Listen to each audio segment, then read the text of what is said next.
नमस्कार दोस्तों, to the point channel में आपका स्वागत है। सिविल सर्विसेज के ओल्ड पेपर की इस सीरीज़ में हम आज 2008 का पेपर डिस्कस करेंगे और इसमें भी हम पॉलिटी के क्वेश्चंस डिस्कस करेंगे। चलिए शुरू करते हैं।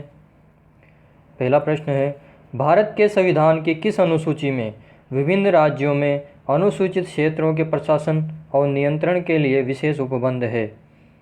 ए तीसरी, बी पाँचवीं, सी सातवीं या फिर डी नौवीं।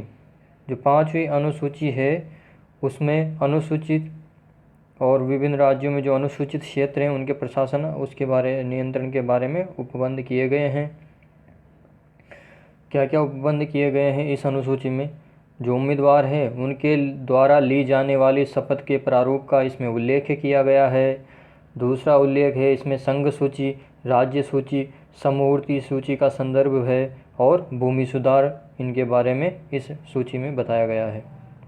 चलिए, जो अगला प्रश्न आया था 2008 में पॉलिटी का वो था, निम्नलिखित में से कौन सा या कौन से राज्य के नीति निर्देशक तत्वों में शामिल है?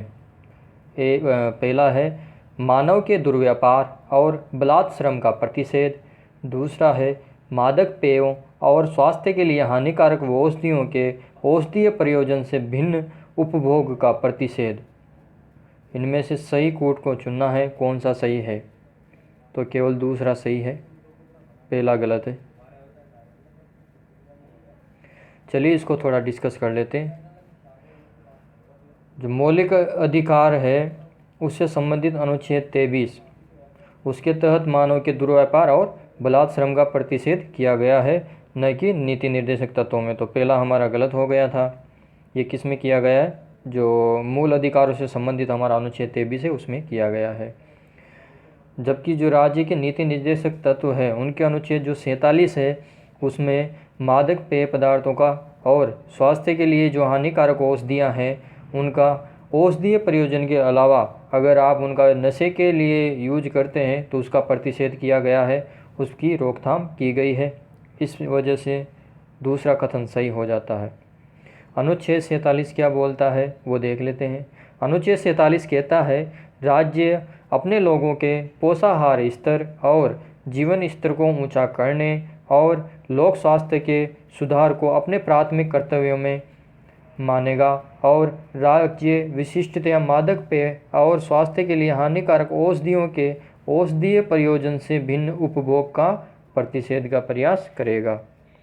जैसा कि आप जानते हैं राज्य के नीति निर्देशक तत्व बाध्यकारी नहीं हैं और इनको लागू करवाने के लिए कोर्ट में नहीं जाया जा सकता। इसलिए अगर कोई राज्य मादक पेय पदार्थों का या स्वास्थ्य के लिए हानिकारक औषधियों का प्रतिषेध करने में असफल रहता है तो भी उसके कोर्ट में उसके खिलाफ जाया नहीं जा सकता। चलिए अगला प्रश्न शुरू करते हैं। निम्नलिखित कथनों पर विचार कीजिए। न्यायमूर्ति वी.आर. कृष्ण अय्यर भारत के मुख्य न्यायमूर्ति थे। दूसरा है न्यायमूर्ति वी.आर. कृष्ण अय्यर भारतीय न्यायिक सेवा में लोकहित याचिका यानी कि PIL के प्रयोजकों में से एक माने जाते हैं। उपरोक्त में से कौन सा सही कथन है? तो इसका केवल दूसरा कथन है हमारा, वो सही है। केवल दो, पहला कथन गलत है। चलिए इसकी व्याख्या देखते हैं।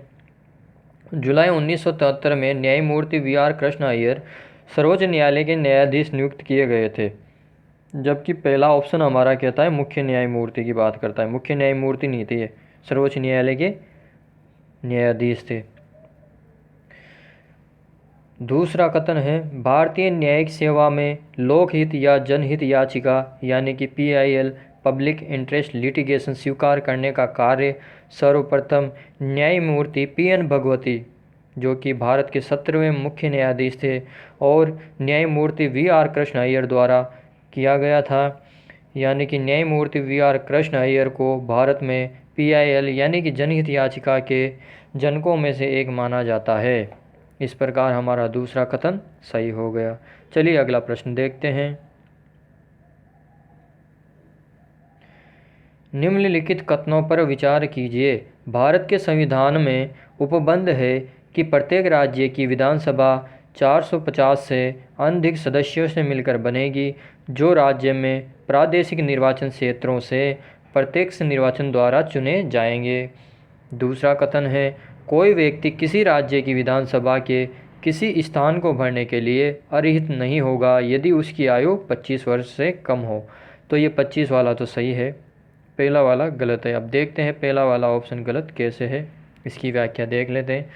भारत के संविधान का जो अनुच्छेद 170 है उसमें उल्लेख किया गया है कि प्रत्येक राज्य की विधानसभा में उस राज्य के प्रादेशिक निर्वाचन क्षेत्रों से प्रत्यक्ष तौर पर चुने गए 500 से अधिक और 60 से कम सदस्य नहीं होंगे। कितने नहीं होंगे? 500 से तो अधिक नहीं होंगे, यानी कि ग्रेटर देन 500 नहीं होंगे और 60 से कम नहीं होंगे, लेस देन 60 से कम नहीं होंगे। तो दोनों ही अधिकतम और न्यूनतम दोनों चीज़ें अनुच्छेद 170 में बताई गई है। इस वजह से हमारा कथन पहला गलत हो जाता है, क्योंकि इसमें 450 की बात की है। चलिए दूसरा अनुच्छेद देखते हैं। अनुच्छेद 173 ख में स्पष्ट किया गया है कि विधानसभा की सदस्यता के लिए न्यूनतम 25 वर्ष की आयु तथा विधान परिषद की सदस्यता के लिए न्यूनतम 30 वर्ष की आयु प्राप्त करना जरूरी है। 25 और 30, 25 तो किसके लिए? विधानसभा के लिए, ये विधानसभा है इसके लिए तो 25, और विधान परिषद के लिए 30। चलिए अगला प्रश्न देखते हैं। भारत के कितने उच्च न्यायालयों की अधिकारिता में एक से अधिक राज्य है? इसमें संघ राज्य क्षेत्रों को भी शामिल नहीं करना है। तो ऐसे कितने राज्य हैं जहाँ का उच्च न्यायालय उस राज्य के साथ साथ किसी पड़ोसी राज्य की भी अधिकारिता उसके अंडर आती है? तो इसका आंसर है हमारा 3, जो बी है वो, यानी कि 3 ऐसे हैं जिनकी उच्च न्यायालय जिनकी अधिकारिता एक से अधिक राज्यों में है। वो 3 कौन कौन से हैं ये देख लेते हैं। हैदराबाद उच्च न्यायालय, जिसमें आंध्र प्रदेश और तेलंगाना की अधिकारिता आती है। बॉम्बे उच्च न्यायालय, जिसमें महाराष्ट्र, गोवा, दादरा और नगर हवेली और दमन दीव की आती है। कलकत्ता में पश्चिमी बंगाल और अंडमान निकोबार द्वीप समूह की अधिकारिता आती है। गुवाहाटी उच्च न्यायालय में अरुणाचल प्रदेश, असम, नागालैंड और मिजोरम की आती है। केरल उच्च न्यायालय में केरल की और लक्षद्वीप की आती है। मद्रास उच्च न्यायालय में तमिलनाडु, पुडुचेरी की आती है। पंजाब हरियाणा और चंडीगढ़ तीनों का उच्च न्यायालय है। लेकिन वर्तमान में ऐसे उच्च न्यायालय जिनकी अधिकारिता में एक से अधिक राज्य आते हैं 4 है। क्योंकि तेलंगाना राज्य के गठन हुआ था 2 जून 2014 के बाद।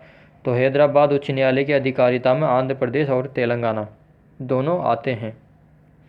जबकि 2008 में जो प्रश्न पूछा गया था उस समय पर केवल 3 ही ऐसे उच्च न्यायालय थे जिनमें एक से अधिक राज्यों की अधिकारिता आती थी। और यदि हम केंद्र शासित प्रदेशों को भी इसमें शामिल कर लें जिनमें एक से अधिक अधिकारिता वाले हैं, तो ऐसे हो जाएंगे 7 हमारे पास, 7, यानी कि 7 उच्च न्यायालय ऐसे हो जाएंगे, जिनमें से 3 तो क्या हो गए? ऐसे हो गए जो संघ राज्य क्षेत्र नहीं है और जिन उच्च न्यायालयों की अधिकारिता एक से अधिक राज्य की है। जबकि 4 उच्च न्यायालय ऐसे हैं जो केंद्र शासित प्रदेशों में है और पड़ोसी राज्यों की उनमें अधिकारिता लगती है। 7 को एक बार फिर से देख लेते हैं कौन कौन से है। हैदराबाद उच्च न्यायालय, जिसमें किस किस की आती है? आंध्र प्रदेश और तेलंगाना की आती है। बॉम्बे उच्च न्यायालय के अंतर्गत किस किस की अधिकारिता आती है? महाराष्ट्र की आती है, गोवा की आती है, दादरा और नगर हवेली की आती है और दमन और दीव की आती है। कलकत्ता उच्च न्यायालय की बात करते हैं तो कलकत्ता उच्च न्यायालय में पश्चिमी बंगाल की आती है, अंडमान और निकोबार द्वीप समूह की भी आती है। गुवाहाटी उच्च न्यायालय की बात करते हैं तो इसमें अरुणाचल प्रदेश की अधिकारिता भी आती है, असम की आती है, नागालैंड की आती है और मिजोरम की आती है। केरल उच्च न्यायालय की हम बात करें तो इसमें केरल की आती है और साथ में लक्षद्वीप की अधिकारिता आती है। मद्रास उच्च न्यायालय के पास तमिलनाडु की अधिकारिता है और पुडुचेरी की अधिकारिता है। पंजाब और हरियाणा उच्च न्यायालय के पास पंजाब की है, हरियाणा की है और जो चंडीगढ़ है केंद्र शासित प्रदेश संघ शासित, उसकी भी इसमें अधिकारिता आती है। बहुत बहुत धन्यवाद।